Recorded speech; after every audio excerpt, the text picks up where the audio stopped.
नमस्कार दोस्तों, स्वागत है आप सभी का निमी टेक्निकल क्लासेस में। आज के इस सेशन में हम बेसिकली बात करने वाले हैं कि जो बिहार की विद्युत विभाग है ना, जो बिहार की विद्युत बोर्ड कंपनी है, उसकी तरफ से टोटल 4000 पदों पर दोबारा बहाली की मंजूरी दे दी गई है। इससे पहले देखिए जो वैकेंसी आई थी बिहार में 2018 में वैकेंसी आई थी, इसके बाद इतने दिन हो गए, 4-5 साल हो गया, कोई वैकेंसी देखने को नहीं मिला।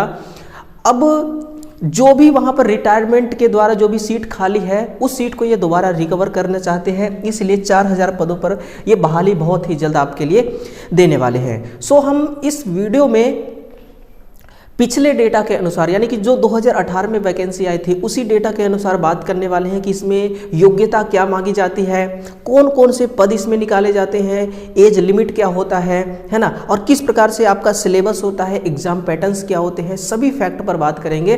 तो आप इस वीडियो को कंप्लीट देखिएगा। अगर चैनल पर पहली बार आए हैं तो चैनल को सब्सक्राइब जरूर कीजिए। और बिहार स्टेट से भी हमारे चैनल में बहुत सारे स्टूडेंट हमारे साथ कनेक्ट हैं। बिल्कुल दिल से दिल तक की क्लास में दोस्तों दिल के साथ जुड़े रहिए और पूरे ध्यान से इस वीडियो को सुनते रहिए, है ना।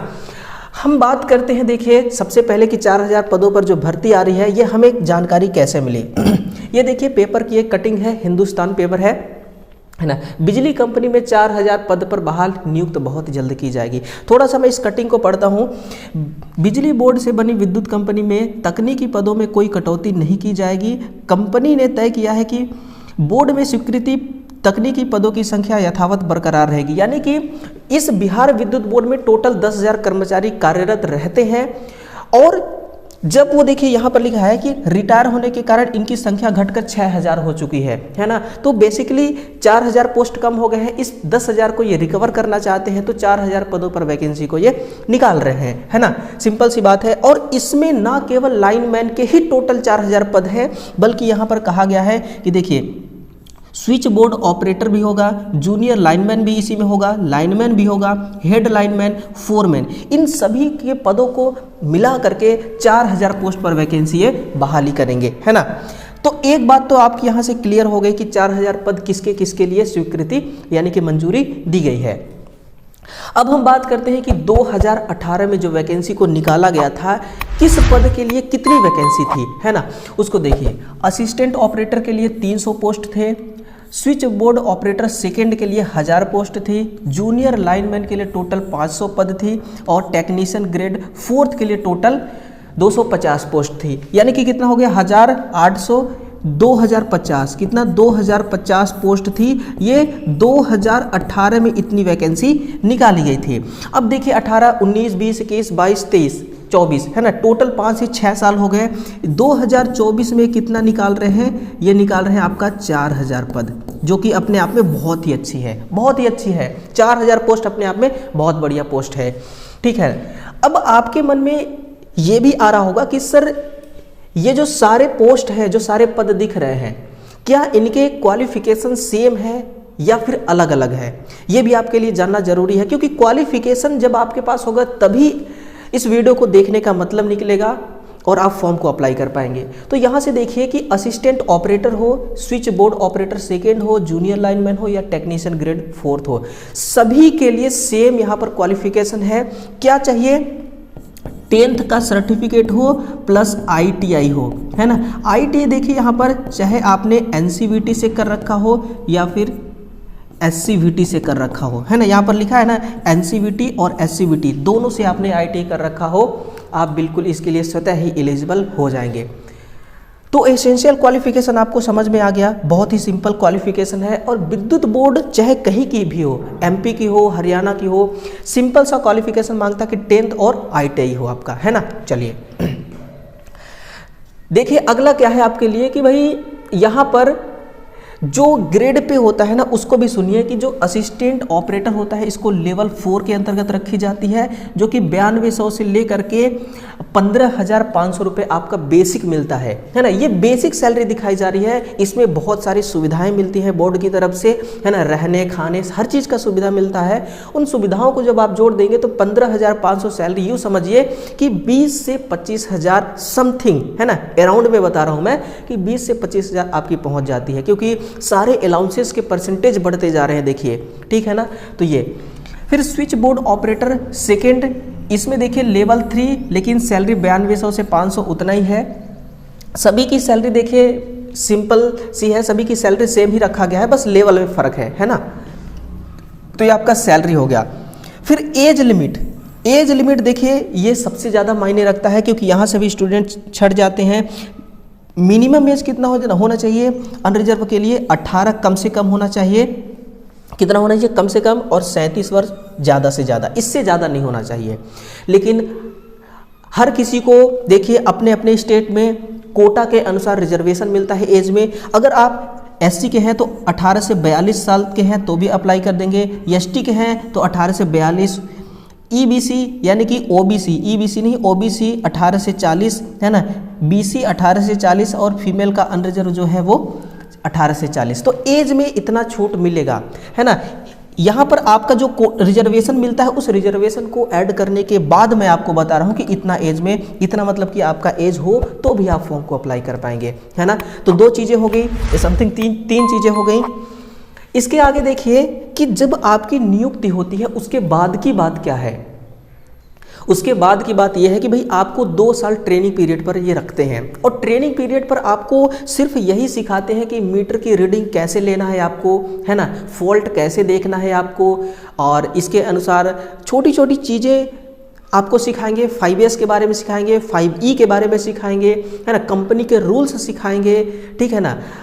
सारी चीज़ें, सारी रेगुलेशन आपको सिखाया जाता है, और जितने भी सिंबल होते हैं उनके बारे में सिखाया जाता है। थोड़ा बहुत ड्राइंग भी देखने को आपको सिखाया जाता है। ये सारी चीज़ें सिखाई जाती हैं, इसी को कहते हैं प्रोविजनल ट्रेनिंग। और इसका देखिए ड्यूरेशन होता है 2 ईयर्स का, 2 साल तक आपको सिखाएंगे, है ना। 2 साल के बाद आप स्थायी हो जाएंगे। स्थायी ही नौकरी है, बट ट्रेनिंग से आप स्थायी हो जाएंगे, है ना, ये कहने का मेरा मतलब है। एप्लीकेशन फ़ीस देखिए लास्ट टाइम की वैकेंसी में 1000 रुपये लिया गया था, है ना, और जो थोड़ा सा दिव्यांग है उनके लिए 250 रुपये। अब इस बार की वैकेंसी में कितना ये लें ये तो नोटिफिकेशन आने के बाद ही पता चलेगी, है ना। और पेमेंट वगैरह देखिए ऑनलाइन मोड पर ही ये एक्सेप्टेबल होता है, ये बात है।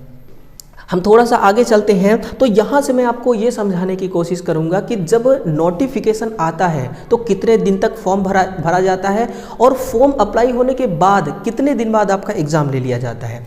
देखिए 18/9/2018 कितना 9 यानी कि अगस्त, है ना, हाँ अगस्त में वैकेंसी आई, सितंबर तक फॉर्म अप्लाई हुआ, सितंबर तक फॉर्म अप्लाई हुआ, और अक्टूबर, यहाँ देखिए लास्ट वीक अक्टूबर में आपका एग्ज़ाम हो गया। तो टाइम यहाँ पर बिल्कुल भी नहीं है। अगर आप बिहार से बिलोंग करते हैं या फिर किसी भी स्टेट से बिलोंग कर रहे हैं, अगर आप बिहार विद्युत बोर्ड में जा कर के सेवा देना चाहते हैं तो आपके लिए आपको अभी से ही तैयारी में जोर देना चाहिए। अभी से ही आप तैयारी को शुरू कर दीजिए, ताकि जितना भी आपके लिए टाइम है, अभी काफ़ी टाइम है ना, आप इतने टाइम में अच्छे से तैयारी कर पाएंगे। क्योंकि जब वैकेंसी आ जाती है तो देखिए बहुत ही कम, समथिंग 1 महीना, है ना, 1 महीना 10 दिन 15 दिन इतना ही समय मिलता है, फिर आपका एग्ज़ाम हो जाता है, ठीक है ना। तो टाइम आपके पास बहुत कम बचता है। तो आप नोटिफिकेशन को मत देखिए, नोटिफिकेशन तो ये निकाल ही देंगे, जब ये बहाली की बात कर रहे हैं तो नोटिफिकेशन ज़रूर आएगी। अब सबसे मोस्ट और सबसे इम्पोर्टेंट पॉइंट ये आता है कि भाई आपको पढ़ना क्या है ना। आपने क्वालिफिकेशन देख लिया, एज क्राइटेरिया देख लिया, नौकरी के बाद आपको ट्रेनिंग पीरियड पर कितना रखेंगे, सैलरी कितना देंगे, है ना, सब कुछ देख लिया, किन पदों पर वैकेंसी आनी है ये भी देख लिया। अब आपको सबसे मेन पॉइंट जो आता है कि भाई हम आपको पढ़ना क्या है ताकि आप सिलेक्शन ले पाएँ, ये आपके लिए एक प्रश्न खड़ा होता है। तो देखिए इसमें टेक्निकल और नॉन टेक्निकल दोनों आता है। टेक्निकल पढ़ाने की जिम्मेदारी वो मेरी है ना, और नॉन टेक का सिलेबस मैं आपको बता दे रहा हूँ, ठीक है। जनरल हिंदी जो कि 10th लेवल का पूछा जाएगा, ध्यान रखिए। आपने आईटी जो किया है वो 10th से ही किया है, इसलिए हिंदी 10th लेवल की पूछी जाएगी, है ना। Grammar, vocabulary, comprehension, fill in the blank, है ना, इरर डिडक्शन, ये सारी चीज़ें हैं, ये आपको हिंदी में पढ़ना है। इसका टोटल जो मैं बता रहा हूँ इसका PDF मैं टेलीग्राम पे अपलोड कर दूंगा, वहाँ से आप जा करके इसको दोबारा चेक कर लीजिएगा, ठीक है ना, आराम से चेक कर लीजिएगा। फिर देखिए जनरल इंग्लिश भी आएगी यहाँ पर, और जनरल नॉलेज भी, जैसे कि current affair, national and international दोनों की करंट अफेयर आएगी, Indian history, geography, politics, science and technology, ये सब जनरल नॉलेज यानी कि जीके, जो कि यहाँ पर 10th लेवल का ही आएगा, बहुत हाई लेवल का नहीं आएगा। आपको बेसिक चीज़ें पढ़ना है, बहुत ज़्यादा डीप में नहीं जाना है ना, उलझना आपको नहीं है कि आप मतलब कि हिस्ट्री में उलझ जाएं, इतना डीप में चले जाएं जो जहां से क्वेश्चन ही नहीं बनता है। फिर लॉजिकल रीजनिंग जो कि 10th लेवल का ही है, लॉजिकल रीजनिंग भी आपको पढ़ना है ना, और ये बेसिक यानी कि कंप्यूटर भी आएगा।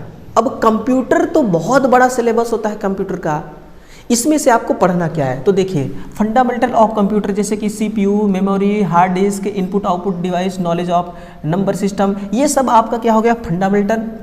फिर बेसिक कॉन्सेप्ट ऑफ कंप्यूटर पढ़ना है, हार्डवेयर सॉफ्टवेयर के बारे में। फिर बेसिक नॉलेज पढ़ना है, जैसे MS वर्ड हो गया, MS एक्सेल, पावर पॉइंट हो गया, इसके बारे में। बेसिक नॉलेज ऑफ इंटरनेट यानी कि वेब ब्राउज क्या है, email, search engine, web search, इसके बारे में थोड़ा सा पढ़िएगा कंप्यूटर के बारे में। फिर basic knowledge of computer network, LAN वैन और मॉडेम, ये क्या होता है ना, समझ रहे ना, इसके बारे में आप पढ़िए। फिर basic knowledge of cyber security, है ना, इसके वायरस क्या होते हैं, मालवेयर क्या होते हैं, internet security, network security, farewell, ये क्या होते हैं, है ना, फेयरवेल नहीं फायरवॉल, है ना, ये आपको पढ़ना है। तो ये कंप्यूटर का हो गया सिलेबस, किसका है, कंप्यूटर का। अब मैं जो आपको पढ़ाने वाला हूँ, जो मैं आपको क्लास देने वाला हूँ, उसकी सिलेबस आप देखिए, ये रही उसकी सिलेबस, ये देखिए यही है उसकी सिलेबस, टेक्निकल पेपर एस पर final years syllabus of IT in electrician trade, है ना। अब देखिए जो फाइनल ईयर आपका है, फाइनल ईयर में जो आप पढ़ते हैं वहीं से सिलेबस उठाया जाएगा, इनका ऐसा कहना है, लेकिन ऐसा कुछ नहीं है। आपका जो इलेक्ट्रीशियन थ्योरी का बुक है, उस बुक से शुरू से लेकर के अंत तक का जो सिलेबस है, उस टोटल सिलेबस से क्वेश्चन बनेंगे। हालांकि ये अपना एक पॉइंट भी दे रखे हैं, यूनिट भी दे रखे हैं कि इस यूनिट से हम क्वेश्चन बनाएंगे। वो कौन कौन सी यूनिट है, AC machine, winding, alternator, circuit breaker, DC machine भी पढ़ना पड़ेगा, DC मशीन वाइंडिंग भी पढ़ना है, domestic applications, illumination, industries wiring और machine control, cabinet control, panel layout, assembly wiring, ये सारी चीज़ आपको पढ़ना पड़ेगा। फिर पावर जनरेशन सिग्नल, ये सारी चीज़ें आपको पढ़ना है ना, और किस प्रकार से पढ़ना है वो मैं आपको बताऊंगा, इसलिए आप चैनल को सब्सक्राइब कर लीजिएगा, है ना, ताकि जब भी मैं आपके लिए क्लास लेकर आऊँ तो इसका नोटिफिकेशन आपको मिल सके। तो आपके लिए बहुत ही बढ़िया एक मौका है, 4000 पदों पर वैकेंसी आ रही है, इस वैकेंसी को आप खाली मत जाने दीजिएगा। अगर आप इंटरेस्टेड हैं कि बिहार के विद्युत बोर्ड कंपनी में आपको जॉब मिले, तो इस नौकरी को हाथ से मत जाने दीजिएगा, है ना, इसलिए तैयारी आप अभी से शुरू कर दीजिए। तो चलिए मिलते हैं नेक्स्ट सेशन में, तब तक के लिए बहुत बहुत धन्यवाद। Okay, thank you.